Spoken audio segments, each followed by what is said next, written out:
Hey everybody, this is Mike Banner with our next episode of the 62 Who Knew podcast. Hope we had a great week. Last week's episode is breaking all kinds of records for us in viewership. Talk about that later in the show.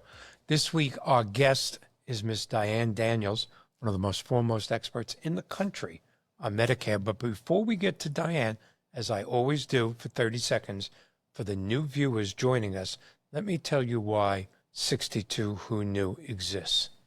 As we approach retirement, we usually start to think about it in our 50s. We'd like to retire in our early to mid 60s, although in today's economic world, most people can't. But as we approach retirement age, we all have the same thoughts as our fathers, our same thoughts as their fathers before them. Should we take our Social Security? Should we defer it to a later age? Should we keep working? God, I didn't get to pay off my mortgage. Should I concentrate on that, or should I keep a mortgage during retirement? Do I still need life insurance? Oh, man, I can't believe I didn't buy long-term care insurance when I was younger. Is it too late? We all have these questions, and as I said, so did our fathers and so did their fathers. But our generation, and when I say our generation, I'm on the upper side of the baby boomer generation. We have one more different obstacle to overcome that our fathers and grandfathers didn't. And that's longer lifespans. The truth of the matter is, if you make it to 62 in the United States of America, and notice I just said make it. I didn't even say make it healthy. Just make it. But because of scientific and medical breakthroughs in the last several decades, the odds are damn good you're going to make it to 90. Who knew at 62 you have another 30 years to go? That's half the time you've been on this planet. And the truth is, without proper preparation for those 30 years, those last 30 years could be the best times of your life, or they could be catastrophic. And that's what 62 Who Knew is all about. Not only bringing on guests to solve those problems, but then taking you to www.62whoknew.com, our website, so you can contact those experts and actually solve those problems. Actionable advice to make your life better. So welcome to 62 Who Knew, and let's bring on Miss Diane Daniels. All right. How are you doing, Diane? I am excellent, Michael. How you doing? How you doing? I am so glad to have you back. Diane was a guest, 5 or 6 times on the 62 Who Knew television show. Yep.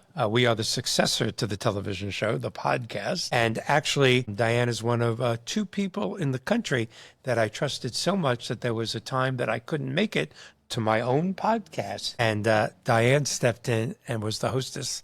And it was a great show. It was my pleasure. Oh, it was Believe me, such a great host and a great show. Oh, thank you so much. And we have a lot of stuff in common. And one of the things is that at our age, and I'm not going to say our age, well, I'll say my age. I won't do that to you. I'm younger than you. Yes, you are younger than me. I turned 50 16 years ago. That's how I do my age now.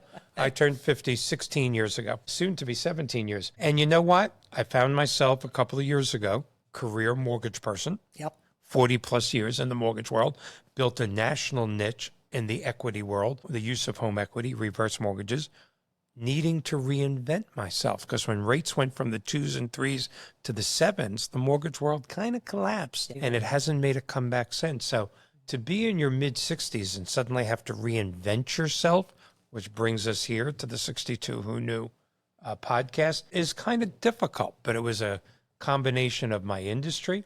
It was a combination that I got hit hard with COVID, a little bout with another medical situation that had nothing to do with COVID, but I'm okay now, 100%. And suddenly here I find myself. Now, your website was one of the largest websites in the country. Your podcast, Medicare Nation, was the largest. It won a couple of awards on Medicare and Medicare supplemental policies in the country. And you went through some stuff too. Yeah. And here we are. This is life. This is life. Here we are doing it all over again. Doing it all over. I don't know. Picking up the pieces and carrying on, people. Well, this is the first step. As I announced last week at the end of our show, Diane and Medicare Nation have become a national sponsor of the 62 Who Knew website. So you can expect to see her here a lot and her presence on her on our website. But welcome back. And, you know, I'm going to read your bio Your bio is just such a small fraction of what and who you really are, because we know each other. But I have to read something. If I went on to what a great human being you were, we would be gone. The whole hour show would be gone, and people would be going, "What the hell was that show about?" It was, it was the Diane Daniels show. But I'm going to read your bio. All right. Diane is a successful entrepreneur and Medicare consultant. She left the insurance industry to become a renowned authority on Medicare when she was unable to help a 70-year-old woman enroll in a plan that fit her lifestyle. You just couldn't find the insurance that was right for her, so you became an expert at this. I think that's so amazing. 6 months later, Ms. Daniels started Medicare Nation and began her educational journey. Ms. Daniels is the author of the Medicare Nation book, which is a concise and balanced introduction to Medicare. That book will be on our library this week as well on our website. Ms. Daniels is a global consultant for investors in the Medicare space, as well as consulting for Medicare beneficiaries across the United States. She consults with advocates, clients in nursing homes and skilled care facilities, working with families and facility staff to ensure your loved ones' rights are protected. Ms. Daniels is requested to speak at national conventions, on podcasts, and national radio stations. Diane lives here in Tampa Bay, Florida, where I do. In her spare time, she enjoys pickleball. I have to get into pickleball, trivia, and social time with family, friends, and her Jack Russell Molly. Yeah. I don't care what anybody says. Nothing beats the love of a dog. That's right. Nothing. Ask my 2 ex-wives. They'll agree with you. Nothing beats the love of a dog. Welcome. Thank you. I am so glad to have you. I am so glad to have you. I am so glad to be back. It's so nice to be with you. Like so many other things in our world, and we were just discussing this before the camera and the lights went on, we have to stay neutral. Yeah. Can't annoy half our audience. No. So we're going to stay neutral. I don't want to annoy anybody. Yeah. I'm at that age I get that all day long. We can get annoyed from something. That's right, without even trying.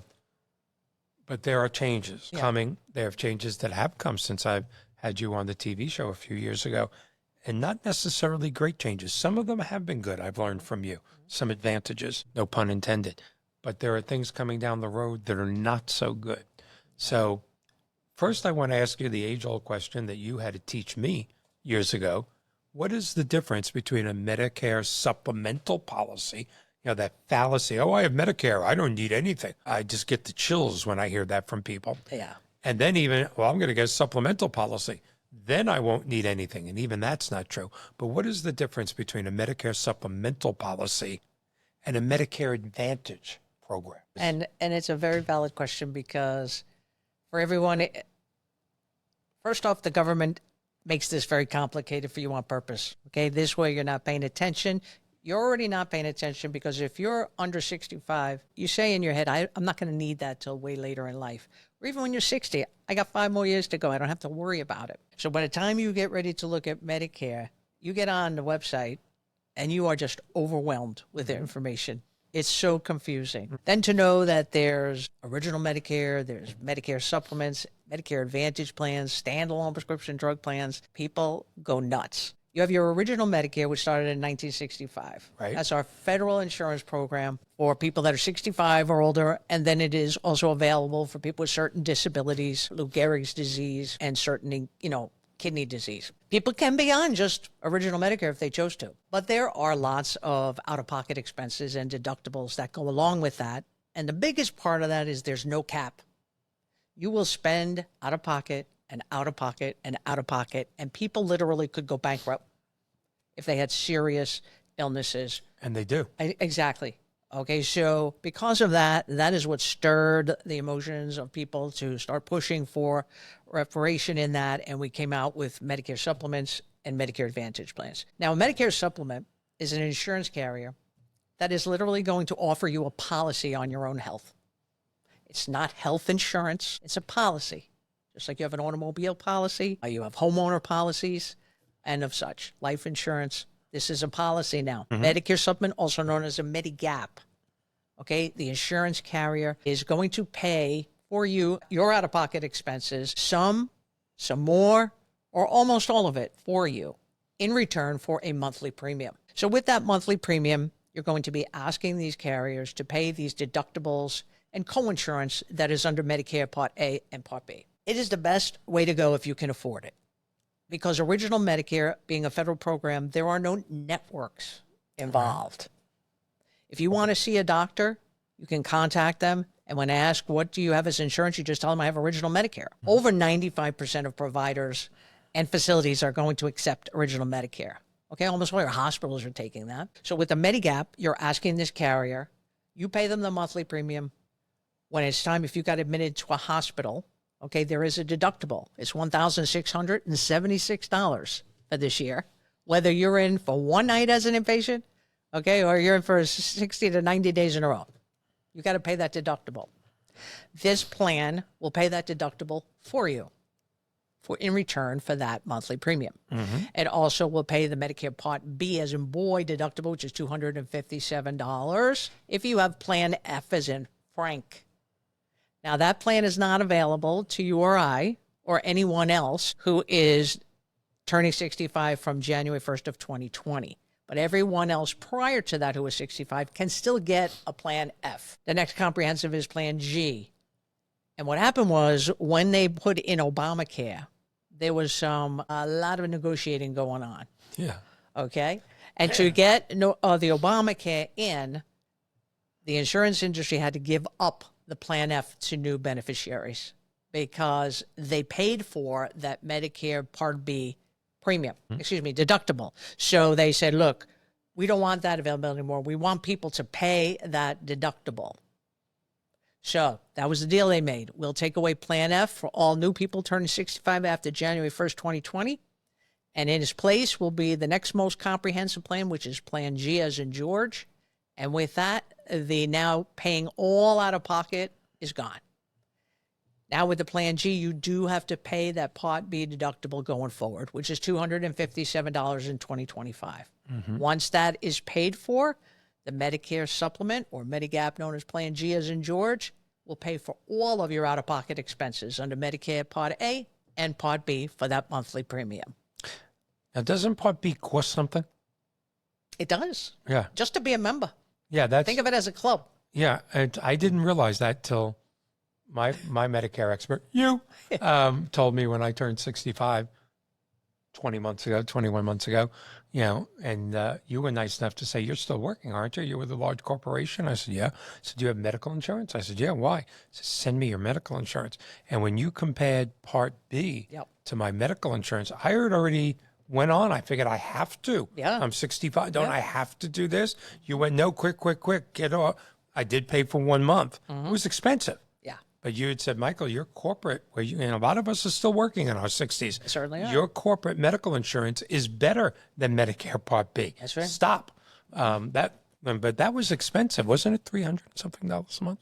Well, back at the time, it was probably 160. Oh, 160. At Okay. the time, yeah. Okay. So when a person is turning 65 and they get their Medicare, as long as they've worked 10 years in a row or 40 quarters during their lifetime, they're going to be eligible for Medicare, and they're going to get their Part A at no monthly cost. Right. But it's the Part B that has to be paid for each month, okay? Because that was not included in the FICA insurance that everybody pays for as they're working for their Social Security and Part A of Medicare. So Part B has to be paid for each month by the beneficiaries. And if you are in the 70% of Americans now for 2025 and you're single and you're making, under $116,000, you're going to pay $185 a month.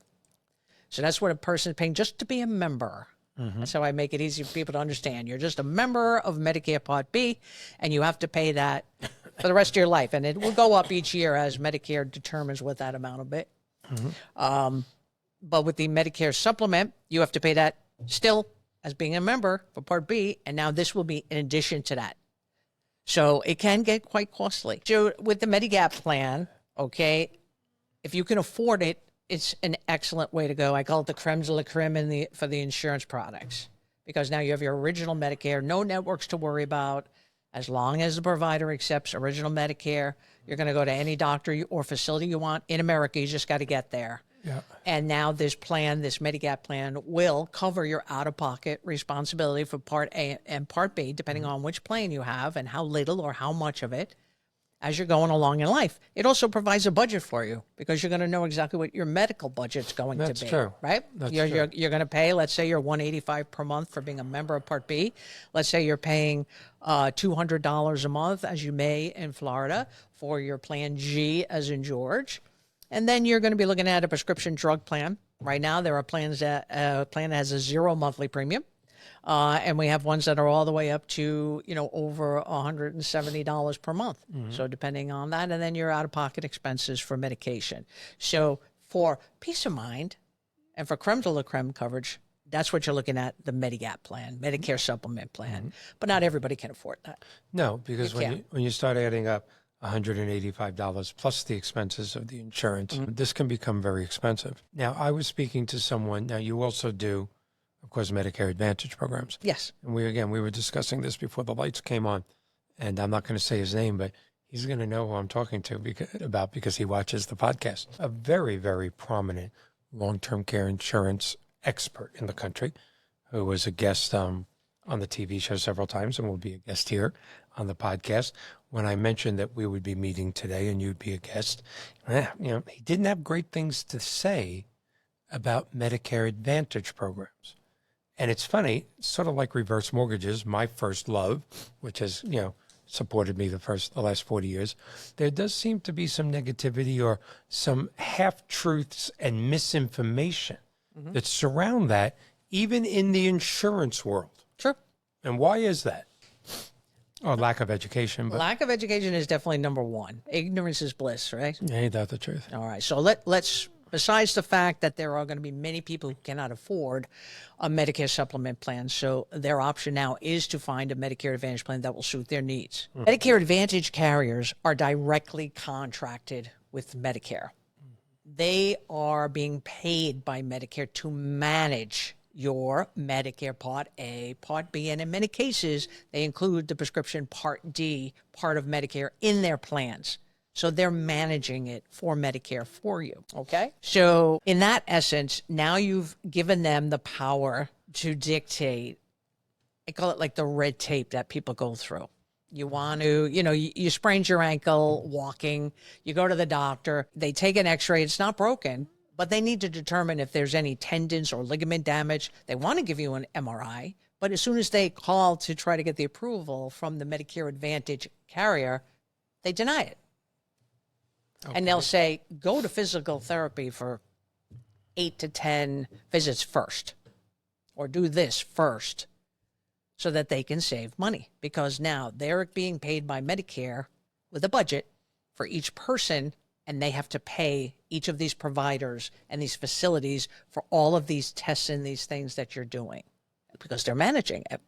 Okay? Right. So if you're flexible and you don't have a problem, maybe you can't keep your doctor because these doctors contract with the carriers and they can come in and out of the network like a revolving door. Right. Okay. There's no guarantee that that doctor that's signed for the year with that carrier is going to stay with that carrier. And Michael, it always comes down to money. Of course. Okay. If the carrier ain't paying them enough because Acme Insurance paid them more, they'll be like, why can't you pay me as much as Acme? Right. And they said, this is what we're offering. Well, the doctor can say, screw you, I don't want to be in the network. That's right. Okay, it's always about money. Okay, but now you're talking about the possibility of red tape and having to wait to have certain procedures and tests done because the insurance carrier has to approve it. But for people that can't afford it, this is all they got. Now, well, I'll tell you about the biggest difference. Okay. There's network size. HMO is a small network. It's a health maintenance organization, primarily for people that get their medical care in their county. Okay? We're in Hillsborough County right now. So they would pick a plan where they would predominantly get all of their medical care in Hillsborough County. Their out-of-pocket expenses will be lower, okay? The networks will be lower because you're predominantly getting your care here, okay? But it's the lowest out-of-pocket expenses on Medicare Advantage there is. That is very appealing to people. So, and this isn't set up an HMO like in every county in the country that can do this? Yeah, every county in America would have this. That is under appealing. The carriers. And with these plans, they offer more of these additional benefits that Medicare doesn't offer. Eyeglasses, hearing aids, right? And dental. They can offer it because they're getting paid by Medicare. And if 8 out of 10 people are healthy and not utilizing their benefits, and we only have 2 people who have chronic illnesses or injuries that are utilizing their benefits, they're pocketing a lot of money, huh? Yeah. You see how during the annual enrollment period, you can't even turn the channel without there being a commercial on there. Exactly. Okay. So there's a lot of money floating around with these companies. So they offer a lot of these additional benefits to the beneficiaries so they can be on their plan. People love those additional benefits, knowing that they can have some dental. They can, have some money towards prescription eyeglasses, which are so expensive. I mean, you and I have prescription eyeglasses. Yeah. Mine were like $600, and I have insurance, right? Not Medicare, but I mean, it's crazy. So people really enjoy having those additional benefits. A Medicare supplement doesn't offer that because it only covers your out-of-pocket responsibilities under Part A and Part B. If eyeglasses aren't covered under Medicare, they're not going to pay for it. That's right. Okay? They're not going to pay for any test that has to do with prescription eyeglasses. Refraction test, people might have heard of that. That's part of knowing what the prescription is by the eye doctor. So these are the type of out-of-pocket expenses Medicare is not going to pay for. But on a Medicare Advantage, they realize that, so they add them to incentivize people to enroll in that plan. So they love it. People love having dental. People love having eyeglasses. And they also have over-the-counter. There's so much stuff that they add now. So it's appealing to people. And even if it doesn't cover everything that the creme de la creme does, having coverage, I mean, how do you say this even more bluntly, is better than not having coverage. I mean, that's just absurd not to think about. That's right. Yeah. Yeah. So you might not have the choicest way to find doctors. Okay. On original Medicare with a supplement, you're going to be able to choose whatever doctor you want, the best in the country you can go to. On a Medicare Advantage, you're not going to be able to do that. I'm not, it's not like you just have a pool of terrible doctors. No. But you don't have the choice that you have with original Medicare and a Medigap. You get what you pay for. Same thing in You life. get what you pay for. So there's nothing wrong with Medicare Advantage, but there are some red tape. There are network issues, and there could be coverage area issues because their coverage with the HMO is only in certain counties. If you step outside of that area for non-emergency, you can't do it. You would have to pay 100% out of pocket if you did that. 100% self-pay if you go into that. So a PPO now, that's a preferred provider network. That's a larger network, and that's all our huge insurance companies. These are our Aetnas and our Blue Cross Blue Shield and Humanas of the world that can offer coverage in different states. They're not in all 50, but they're in a big over 40-something states. Okay, and snowbirds love that. Yeah. Because they're here for 6 months, they go back up north for 6 months, and they can see any doctor they want in those networks in those different states. The copays are higher because of the convenience. Of course. The out-of-pocket for the year is higher. So it's, again, you got to decide what's best for you. Yeah, and that's again, that always amazes me, why you have to sit down with an expert. I have friends and relatives that get to that certain age, and I will inquire with them because I'm certainly not an expert. What are you doing? I'm getting there. Are you doing Part B? Are you doing a supplemental policy? Are you doing Medicare Advantage?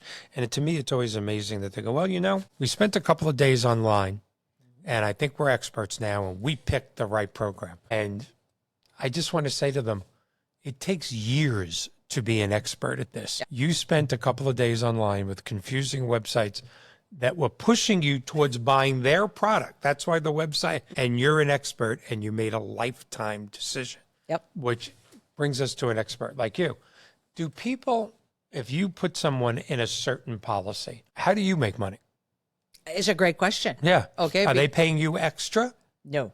And that's what people have to understand. They certainly do. The beneficiary for an enrollment on one of the Medicare supplement plans or the Medicare Advantage plans or even the standalone prescription drug plans, when an agent enrolls them into one of those plans, that's the carrier who will provide them with a commission, a nice crappy commission. Okay. And those are set by Medicare. Yeah. Okay. It's not, like one company is offering, $100 more for them to put you on this plan so that everybody wants to steer that way. Okay. So it's regulated by Medicare, but it's the agent who has to enroll the person, not by self. You can't go on the computer and do it and think the agent's getting paid. You can't call the company and enroll and think the agent's getting paid. The agent has to physically enroll the beneficiary into that plan. Well, and I think that's so important. Well, I'm going to take a quick break here because I'm always Absolutely. always overdue on my my breaks, and it's not really that quick of a break, but that rough of a break. Just want to remind everybody they're watching 62 Who Knew the podcast. We're here with Miss Diane Daniels, one of the nation's foremost expert on Medicare supplemental policies, on Medicare Advantage policies, and on Medicare all around.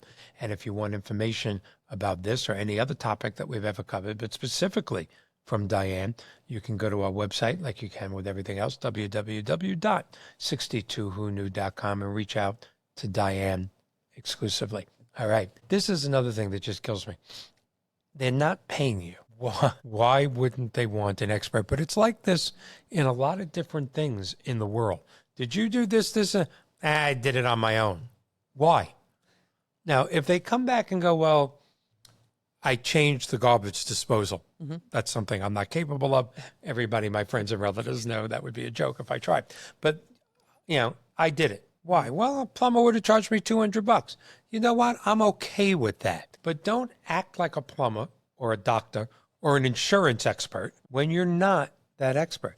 And it just amazes me that people don't understand they can have expertise like yours for free. That's right. And it benefits them for the rest of their lives. Now, you've mentioned a couple things: Medicare Part B, Part D, Part F, Part G. I mean, I remember when it was it just A and B 20, 30 years ago, something like that? No. There was always something else? Again, their job is to complicate it for people. How far down the alphabet do we go now? We're at N. We're at N? N. So what's going to happen when we're at Z? Is then we do go to A1 and probably A2? Yeah. We're at Just N. like for hurricanes. Yes. We go to Greek letters. So we'll go to, or the metric system, which I was forced to learn in the 1960s in fifth grade because it was coming any minute. It didn't work. And if we didn't work, we took tests on this. I know. I'm still waiting for the metric system. My dashboard changes to the metric system. You know how rarely I drive in Great Britain? Never. No. All right, so let's talk about, if you want, A through N, or at least B through N. That's an absurd amount of options for people to have, quite frankly, on anything. It is. I mean, And that's how Medicare and these insurance carriers made it more difficult for people. So, I mean, with Medicare itself, with the the federal insurance program, you have A, B, C, and D, okay? And then the carriers decided to have plans that are A, B, C, D, E, all the way through N. Now, some of them, as I just told you, Evers and Frank has gotten grandfathered and pushed aside, and several of the other initials of the alphabet got pushed aside also, okay? But that only complicates people. No, it does. It's so confusing. I don't know why they did that. I would have preferred colors. Yeah. Plain yellow, plain blue. That would have been way better for people. Absolutely. Yeah, it's absolutely crazy. And how many different Medicare Advantage programs are at this point in time? All right, so I'm only going to talk about Florida. Yeah. Since I know that the best. I mean, I'm contracted with 15 companies. Okay. With those 15 companies, each one of those companies has 6 to 9 or 10 different plans. Mm-hmm. So think about all those plans. So you're looking at, it could be 100 to 150 plans. Easy, 150 plans. Yeah, available to people. And how does a layman choose those? They don't. You can't. It's sort of like, yeah, you can't. What an unbelievable thing to be playing with your medical future, or at least to pay for your bills. Do you want to know how many people have come to me and said, I want to be on this plan because it has over $2,000 allowance for dental, and I want this plan? And I said, do you want to know if your doctors are on this plan, or, do you want to know about your medications? Nope. Mm-hmm. I want this plan because of the over $2,000 allowance for dental. I told that person they need to call someone else. That's right.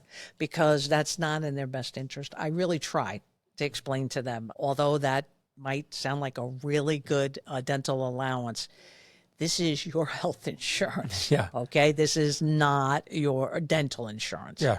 And it's very important to make sure that the plan is going to fit all your needs. Yeah. And they're not going to be able to say to a doctor who says you have heart failure and you need surgery. Very rarely does a person go, well, my heart may be failing, but look at these. Yeah, exactly. Look at these babies. Look at that pretty baby. Hey, yeah. I'll look good in that coffin, won't I, Doc? Exactly. I mean, it's just people. I won't say that because half our audience will click off. But people do amaze me sometimes. No, I know. So, go. You're going to bring up a couple of specifics. I want to talk about prescriptions and Part Yes. D because this has been such a thorn in my side for 2025. And you also told me a couple of weeks ago when we arranged this date that there are some changes coming in Medicare that are not good for people. It's going to affect millions of people. Millions. Yeah. Oh, well, let's do the good examples first. Okay. Then we'll do some negativity. And then we'll end on a high note. There you go. Always, I got to end on a high note. That's important, people. It's always good to be positive. All right. So in 2025, the biggest change in Medicare was under prescription drugs, Part D. D for drugs. Easy to remember, people. So what Medicare did is they said the most anyone will have to pay out of pocket for prescriptions in 2025 is $2,000. Now, that is fantastic because in 2024, people were paying over $7,000 for expensive medication. Okay, so this is before good. we got to a catastrophic phase. That's right. In general, if you just talk about the number, it's really, really good for people. And there's many people that are on expensive medications. All right. So 2,000 is a great number. Okay, fair. What happened, though, is Medicare didn't look at the repercussions on the insurance carrier end. How could they not? But go ahead. How could they not? Exactly right. Now, you don't want to get all political, but it looks really good when you're telling your people in America that if the most you have to pay is $2,000 and we're looking out for you, all is good on the front. But the carriers said, screw you, Medicare.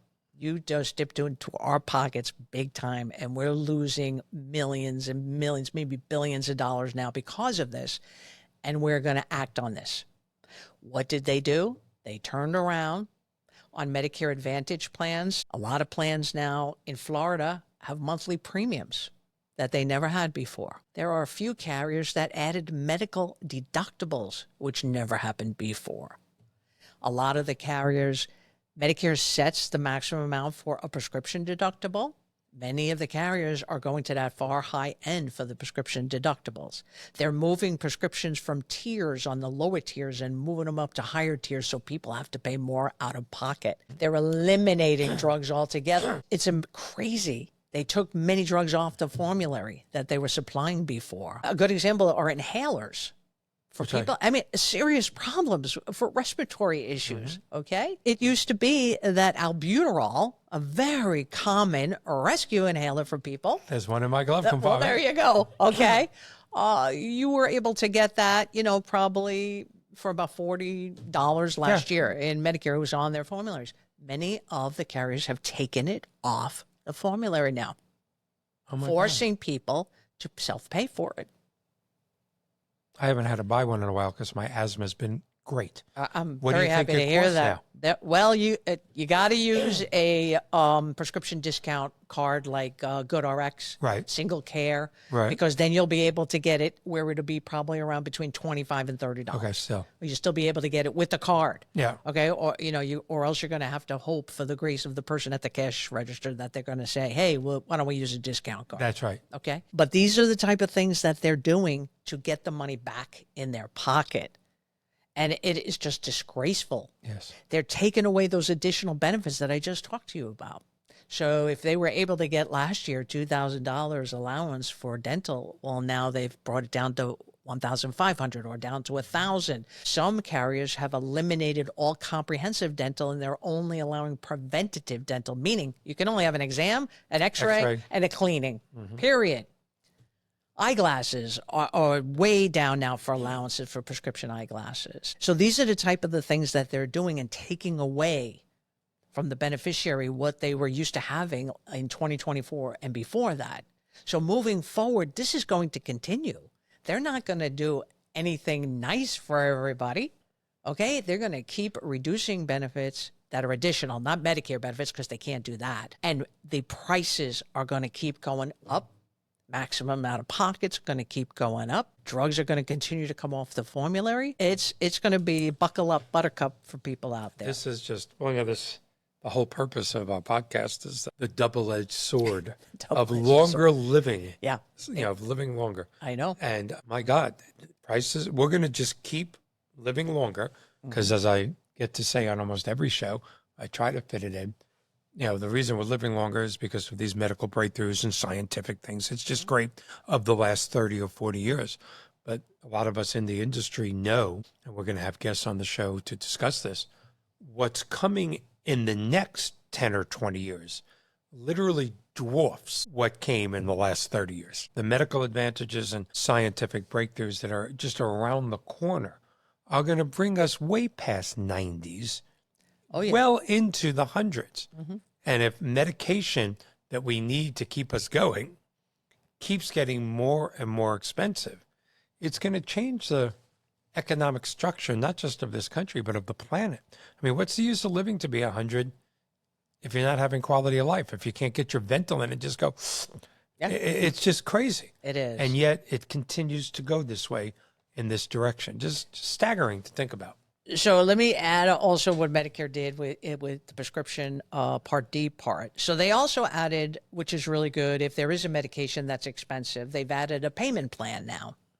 So if a person walks up to the counter in their pharmacy and they say, okay, that's going to be $500, you can now say, oh, no, I'm not going to pay that right now. I'd like my carrier to bill me. I want to be on the payment plan. Okay. So in turn, now the pharmacist will alert the carrier that they want to be enrolled in the plan, and they will bill and spread it out for them, the payments. Well, they spread it out enough. Let's just say you're getting a 30-day supply. I'm assuming they want it paid off in 30 days so you can get it again. They're going to spread it out. So if it's $500, it's $1.25 a week, $125 a week. Well, no, they're going to spread out, but it's going to catch up with you. Like you just said, if it's $500 a month, you got to get back there next month to do it. Yeah. Yeah, so it's just bone shocking. They either get you in the front or in the back end, right? Yeah, that's right. All right. So the other thing that's happening is the government put in the Reduction Act of 2022, the negotiating of prescription drugs. Okay, that are supposed to take effect in 2026, and they have 10 drugs. Prescription drugs that they are started for round one, where they're supposed to be negotiating with the pharmaceutical companies to bring down the price. Okay. Some of the names you would know is Eliquis, Xarelto. Commercials, okay. Yeah. Right. There you go. And for diabetes, there's the Novolog pen, some of the pens. Okay, so these are some of the drugs that we're going to be negotiated for next year. The pharmaceutical companies are put in lawsuits, against Medicare, saying that it's unconstitutional and it's going to drastically affect their research and what they can make available for the public, and yada yada yada. So currently, some of the lawsuits have either been thrown out or they've gone on the government side in the form of, yes, they should be negotiating. But there's still a lot of them on appeal and that have been moving forward, so we don't know how that's going to end yet. But as being prepared for 2026, if all the courts resume and say that under the Inflation Reduction Act that these are to be negotiated, then the prices will come down. And for the example of the Eliquis, 30 days a cost for Eliquis is $520-something for 30 days. Under the new program, it would go down to $231 a month. Still expensive, but a hell of a difference. It is a hell of a difference. Now think about for the person that's only going to pay a maximum of $2,000 for the year, it becomes affordable for them. But I can tell you, I guarantee that the insurance carriers, that all they want is a return on their investment. So they're going to be moving around the pieces so they can increase premiums, increase deductibles, increase drug tiers to make more money in their pockets because of this. It's coming. Yeah, it's not coming. I think it's here. Well, I think the insurance. More and more. It's just going to keep coming. I think the insurance. I mean, we can't live without insurance. Car wise, it's a law. You buy a car, you have to have car insurance. That's right. But even if you didn't have to, you'd want to. I mean, God forbid you hit somebody, car damage. Life insurance, you don't necessarily want, but you need it to protect your family. Yeah. Health insurance. Insurance is here to stay, but my God, the insurance industry itself has certainly proven they're a for-profit model. And I have no problem with that. This is America. Yeah. But I have a problem when carriers come back and say, this is costing us millions, this is costing us this. Are they losing money or are they just not making as many billions as they want to be making? Now, they have stockholders, maybe like you and I that bought stock went online and bought a couple of shares of stock. They want to give those stockholders dividends. Again, that is what makes America, that's what makes the wheel go round. But the greed factor from Wall Street, and the insurance industry plays a big part on that, has become staggering. And again, you're playing with people's lives at this point. Do I expect it to be, entrepreneurial? Yes. Do I expect it to be philanthropic? No. But I expect it to be somewhere in between there. And it's why, again, I might annoy some of my viewers, but so be it. It's why ultimately this country will need some sort of national health care program. It just does. And I'm not going to say because Canada has it or because this one has it or Switzerland has it. We're not like those other countries. We have 1,000 times more people. We have 10,000 times more problems. But to think in this great country that there are still children. We're sitting here in a studio in Tampa. Right. There are probably children within walking distance of here whose parents can't take them to the doctor. And for a great country like this, I'm not taking political sides. Was Obamacare good? Was it bad? Not giving an opinion. But for that to be happening in this country is just absurd. It's just absolutely absurd. Okay, I'll get off my soapbox for that. You have examples for us. I think you brought some real plans with us, didn't you? Or no.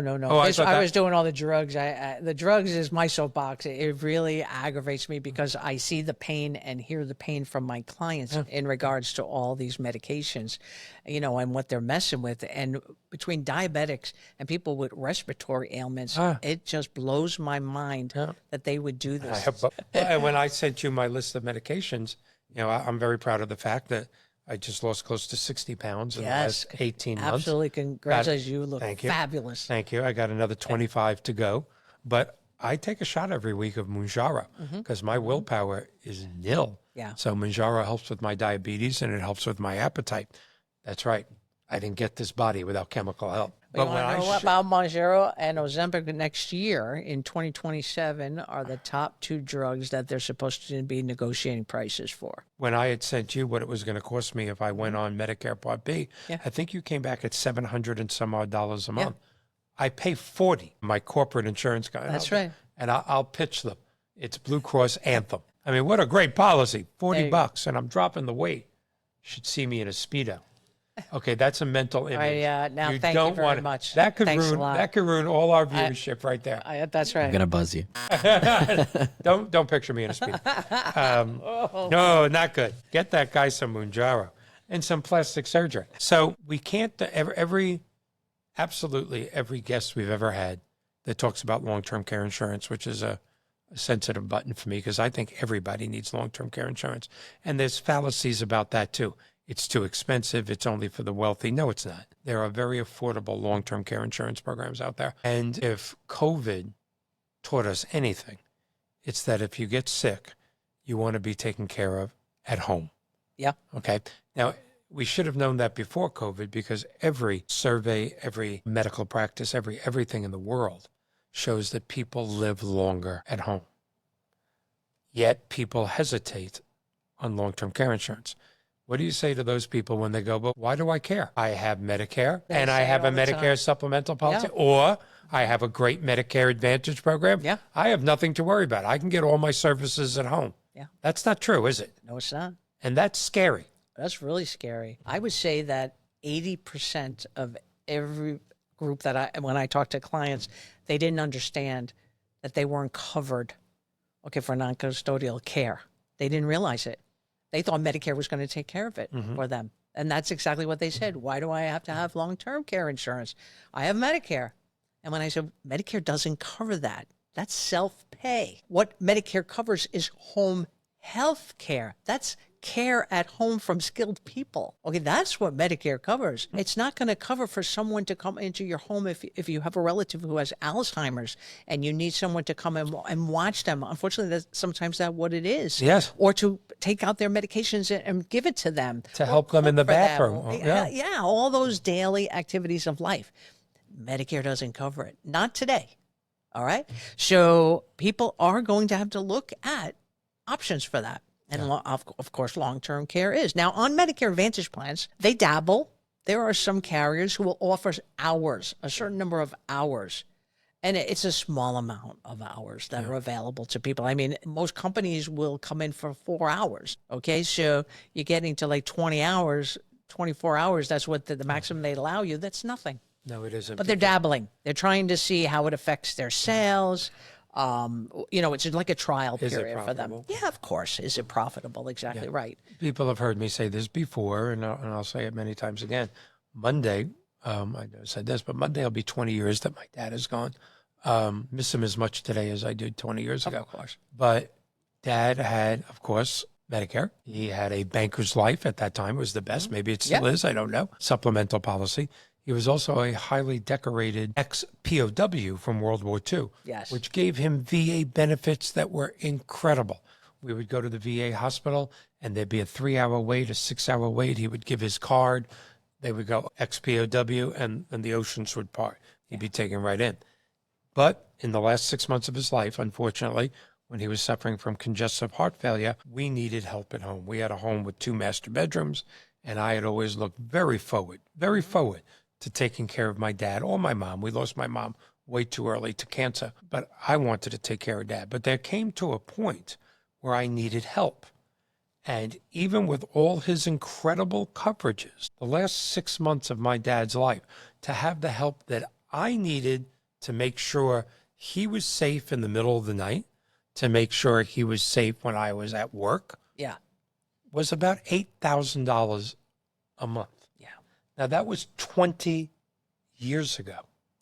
What is that today?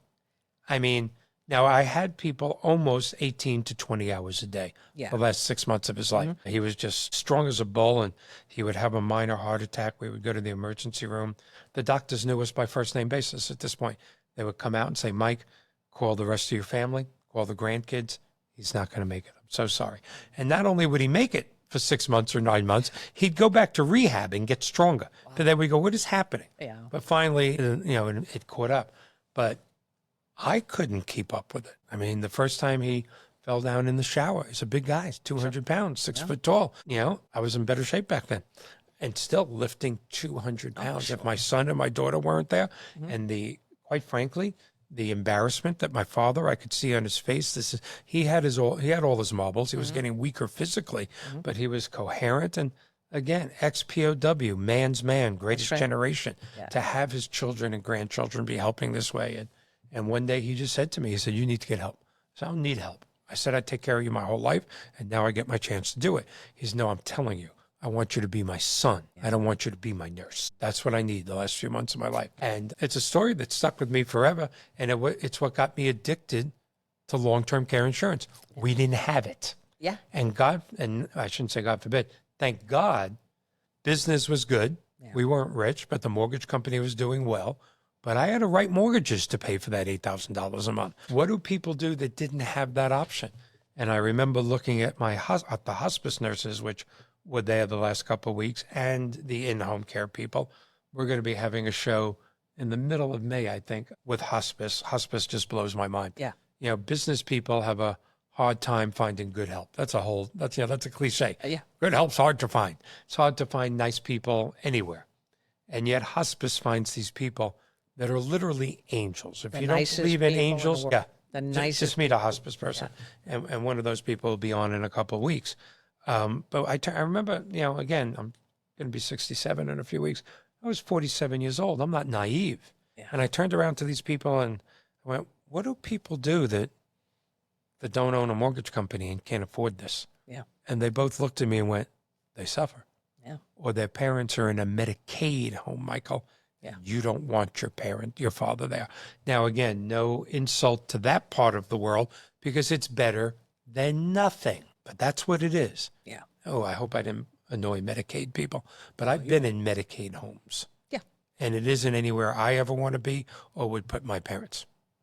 Okay? But that's when I got addicted to I didn't even know what long-term care insurance was 20 years ago. And I managed to meet a bunch of great people, some of which have already been on the show and some of which still will be. And I just went, well, why doesn't anybody have that? Why doesn't everybody have this? And they went, Michael, our penetration is 7%. I said, is that your polite way of saying 93% of America that can have long-term care insurance doesn't? Yeah. Why? Because they think it's expensive, because they think it's for the rich, because they think it's never going to happen to them. That's exactly because right. their son or daughter are going to take care of them. Yeah. And there's so much ramifications to that. There's so much more to it than that. But be that, I know you work with long-term care insurance people as well. Sure, because that's not my expertise. No. Not at all. You know, I can do anything Medicare, but outside of that, I have, people you got to refer to Well, so that it's the they same. can take care of them. It's the same thing with me. I go on other national podcasts. I talk about long-term care insurance. I talk about annuities, life insurance, annuities and life insurance with long-term care riders. Am I a national expert on those? No, I am not. I know enough to lead people to go get national experts, which again is on www.62whoknew. And again, I'm overscheduled, so let me say it real quickly. You are watching 62 Who Knew, the podcast. Today, our guest is Miss Diane Daniels, a national well-known expert on all things Medicare, Medicare supplemental policies, Medicare Advantage programs. You can reach Diane on our website, www.62whoknew.com. While we're talking about the website, I haven't mentioned this in a while, but I'm going to mention it. There is a site on there, financing. I am a career mortgage person. The great company that I work for, which is also a national sponsor of this podcast, American Pacific Mortgage, closes loans in 50 states. People now are going, people are hurting now. Okay. We do reverse mortgages, which is my expertise. I'll put my national expertise on that anywhere in the country. We also have Chiefs, CHEIFS. That's the real way you spell Chiefs, which is a product about the fractional sale of your home equity. People are not used to that. We had an episode on it last week that is breaking all our viewership records. The fractional sale of your home equity. You have $1 million house, you have an $800,000 house, you need $100,000, whether it's for long-term care insurance or in-home care or whatever. Sure. Sell a piece of your house. Yeah. People are used to calling their stockbroker and going, how much is in the portfolio? X. Sell this much. I need the money. Yeah. They sell fractional pieces of their investment portfolio. Right. But nobody thinks of it. Well, Chiefs does it in an incredible way. And then, of course, also regular mortgages. It's surprising how many people go, I have a 3.5% mortgage. I refinanced in 2020. I need money. I'm hurting, but I'm not refinancing that mortgage. And as a career mortgage person, I don't want you to refinance that mortgage, but I want you to stop taking the emotion into it and put pad and paper to it, put a calculator to it. I'm talking to people that have 3.5% fixed rates, but they have $50,000 credit card debt at 21% and a car loan at 12.5%. And they're helping their children with a student loan at 9.5%. If rates right now are in the sixes, they're not great. They're not terrible. Right. If you can consolidate those 20 and 18% credit cards into the sixes or sevens, stop being emotional. Go to the website, www.62whoknew.com. Check on the financing link. Contact me. Let me write you out a proposal. There is no obligation. So many people are hurting for monthly cash flow. Great. Let's see if we can help you. If not that, go to the Medicare Nation link and see if Diane can help you, which I'm sure she can if you're approaching 65. And of course, if you're already there and you have a supplemental policy or an Advantage program, you can switch. You can. With the Medicare Advantage, there are limitations, when you can switch during the year. And Enrollment there are periods. also, and there's also special election periods for people that have exceptions. On the Medicare supplements, people can change if they wanted to every month. That's a different story. But they might have to go through underwriting, and that could be an issue for them. So you need to speak to an expert so you know what. Do you know one? I do know one, as a matter of fact. So either go to Diane, of course, long-term care insurance people, click long-term care insurance people that are interested in buying long-term care insurance and you think you can't afford it or you think it's too late. That's probably not true. Click on the long-term care insurance link. And every time we do this, the hour just Are you flies telling by. me we're almost done? Do you have almost? My gosh. We can go overhand. We have the producer. Unbelievable. We have the producer here. We can do whatever we want. That's amazing. I know. I know. It just flies. Well, thank you for being here. Thank you for course. being our sponsor. I can't wait for your Medicare Nation to be up on our website. And there's going to be a lot of times that we need you here. I'm going to be having guests soon. Well, I always have guests on long-term care insurance. I'd like you to be here as an expert panelist. I have guests that talk about annuities with long-term care insurance riders. I'd love you to be here. We're going to be talking to several doctors and scientists throughout the world about those upcoming breakthroughs that are right around the corner that are going to make our lifespans even longer. The double-edged sword of longer lifespans will become even sharper. So I hope you'll come back as an expert panelist Of course. when you're not our guest. And that's it, guys. Our next episode is going to be something kind of near and dear to my heart, and it's about back issues. I have a nationally known author coming on to talk about, an orthopedic person, to talk about these issues that we're all going through. God, I don't know why I say all this personal stuff on national debate. I'm going for an epidural at 11 o'clock tomorrow. I'm at the gym 5 times a week for the last 18 months. Wow. I'm losing my weight. I'm feeling good. If you saw me get out of bed in the morning, you would think I'm 112 years old. Yeah. I mean, I went into an antique store this weekend. They didn't want to let me leave. That's what bad shape. That's how old I am. So I'm going for an epidural to get me out of pain. Yeah. And I've heard this before. He's going to say it probably on the next episode. It'll be on next week. The 21st century cancer is sitting at a desk. And that's what I do the last 30 years in my mortgage banking career, Yeah. long-term care insurance, life insurance. I sit at a desk. And that is the 21st century cancer for our. Yeah, I do the same thing. And we, of course, being obese, 15 years was stupidity on my part. But yeah, it'll be an exciting show. And we look forward to all our shows. Thank Absolutely. you. Thank you, darling. I just love having you here. I love being with you, back with you too. All right, everybody. Thank you so much. everybody. Anthony, thank you.